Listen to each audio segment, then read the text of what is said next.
बच्चों, आज हम कक्षा छठी में हिंदी विषय को लेकर जो पाठ है पन्ना नंबर 103 पर उस पाठ का अध्ययन करेंगे।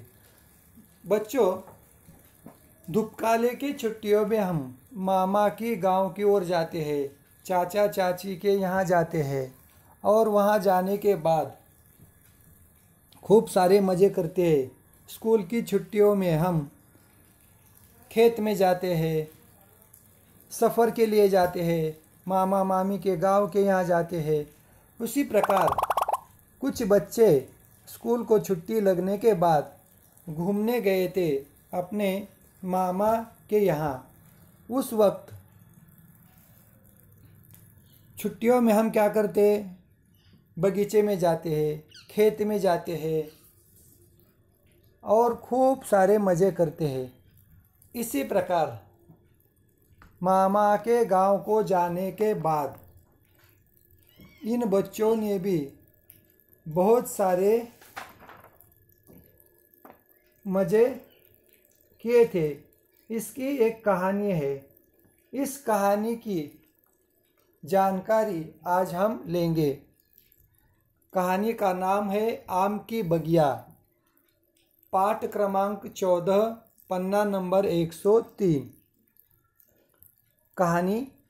सब बच्चे आम की बगिया में भागे हुए आ रहे हैं। भागे हुए यानी दौड़ते हुए।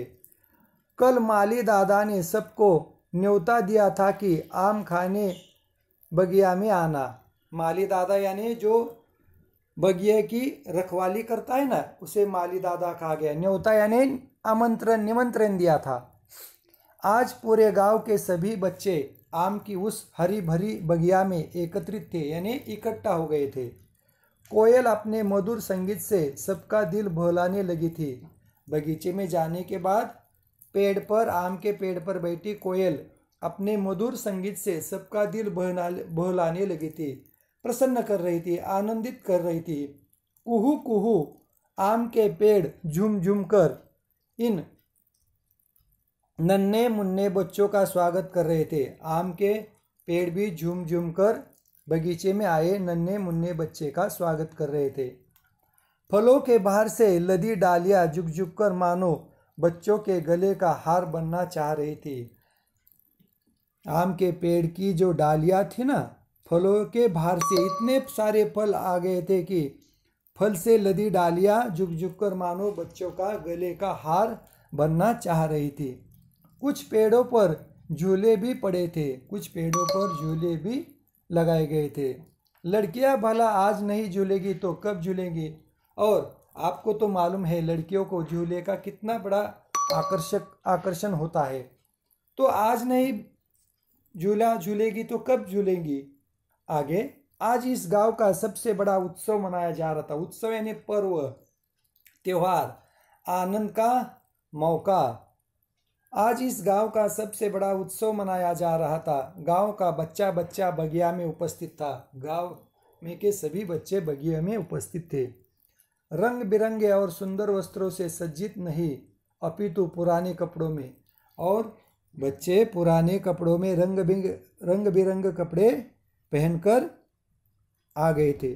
किसी का कुर्ता फटा था तो कोई सिर्फ पाजामा में पहना था। हाँ, यह ऐसा ही उत्सव था और यह उत्सव ऐसा ही है। कुछ बच्चे के कपड़े फटे थे, किसका पायजामा तो किसकी कमीज फटी थी। जैसे ही कोई बाल्टी खाली होती, माली दादा उसमें और आम डाल देते। माली दादा क्या करते थे? बच्चों को खाने के लिए आम बाल्टी में डाल रहे थे। हाँ, यह ऐसा ही उत्सव था। माली दादा ने बच्चों को बिठाया और बाल्टियां भर भर कर आम उनके सामने रख दिए। जितने जी चाहे खाओ, कोई मनाही नहीं। जैसे ही कोई बाल्टी खाली होती, माली दादा उसमें और आम डाल देते। ठंडे ठंडे आम जो रात भर बगीचे के कुएं में लटक लटक कर नहाए थे। सभी आम बगीचे के कुएं में लटक लटक कर नहाए थे। बच्चे मज़े से आम खा रहे थे। मीठे रसीले आम, कोई गिनती नहीं, कोई मनाही नहीं। किसी के मुंह से रस टपक रहा था तो किसी के हाथों से आम चूसते तो रस की पिचकारियाँ छूटती। देखो बच्चे इस तरह से मज़े में आम खा रहे थे कि मानो किसी के मुंह से रस टपक रहा था तो किसी के हाथों से आम की पिचकारी निकल रही थी। और कुछ बच्चे एक दूसरे के ऊपर रस गिराते और आनंदित होते। गुठलियों का ढेर धीरे धीरे बड़ा होता जा रहा था और बच्चों के आम खाने की वजह से आम की जो अंदर की गुठलियाँ निकलती है ना, उसका ढेर, ढेर यानी मराठी में उसे क्या कहते हैं, इकट्ठा हो गए थे ढेर सारे, दिगारा जिसे हम कहते हैं। ढेर धीरे धीरे बढ़ता होता जा रहा था।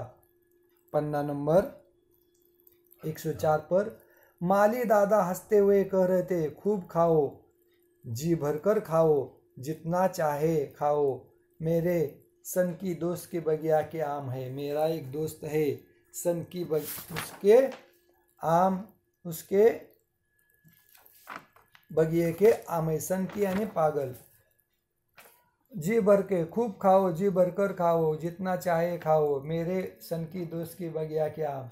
तभी आम मुंह की ओर बढ़ाते हुए एक बच्चे ने पूछ लिया, माली दादा आप किस सन की दोस्त की बात कर रहे हैं? आगे माली दादा बोले, बेटा तुम तो पहली बार यह आम खा रहे हो ना। 7 वर्ष बाद लौटा है तुम्हारा पिता इस गांव में, तुम्हें वह कहानी नहीं पता, आज मैं सुनाता हूँ। माली दादा बोले, बेटा तुम तो पहली बार यह आम खा रहे हो ना।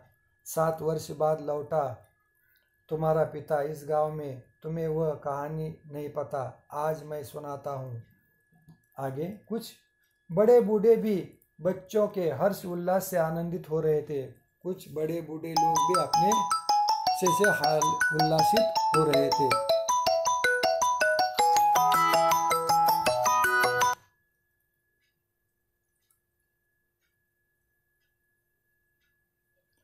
इस प्रकार आज हमने जो कहानी थी आम की बगिए की, इसके कुछ हिस्से का अध्ययन किया।